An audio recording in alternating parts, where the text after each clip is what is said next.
So I am interrupting my Animal Crossing New Horizon gameplay to bring a vlog to surface, not service. It's funny because when I started to understand the relationship of the terms SARS-CoV and COVID-19, I realized there's a parallel with the kind of relationship of the naming of where, you have the HIV, that the virus, the sexually transmitted virus, and AIDS, where AIDS is not the virus, it's the symptom that you get in result of HIV.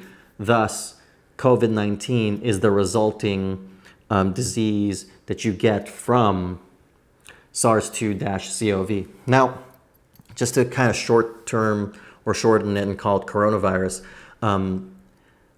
Nevada, under the guidance of Governor Sisolak, has locked down the state, where you can only go to where you need to go, essential businesses like the grocery store.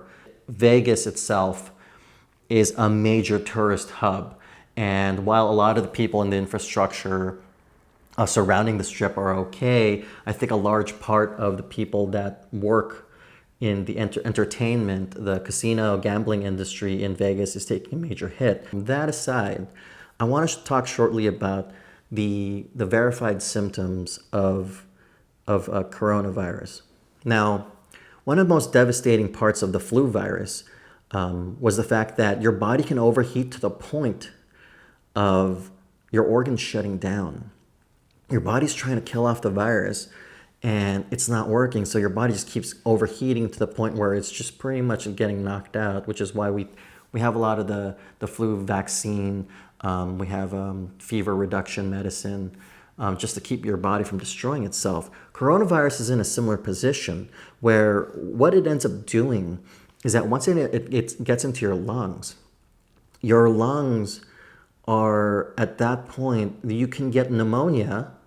That's one of the more severe symptoms of coronavirus. You'll get pneumonia, your lungs will start to fill up with liquid. At the same time, your lungs are starting to malfunction while your body's trying to fight the virus. So what ends up happening is that your lungs pretty much have a hard time operating. And this is why, as a Texas surgeon who was speaking in a YouTube video, or Rhonda, my friend Rhonda, showed me this video, but ultimately the point is that he was trying to make is that if you get to a point when your lungs are having a hard time operating, a respirator is only a temporary measure. Your body still has to fight on its own, which is why the deadly effect of the coronavirus is more lethal in this circumstance compared to the flu, not just because of the symptoms itself. I have to mention is that it's also because we don't have a vaccine. So the entire phenomenon of social distancing or physical distancing is the fact that we're trying to buy time so that we can develop a vaccine, a very good vaccine, so that we can distribute and start combating the ailment. So for myself, I see myself really trying to learn as much as possible and prepare for future alternatives, because I don't know how long I'll be able to keep my work here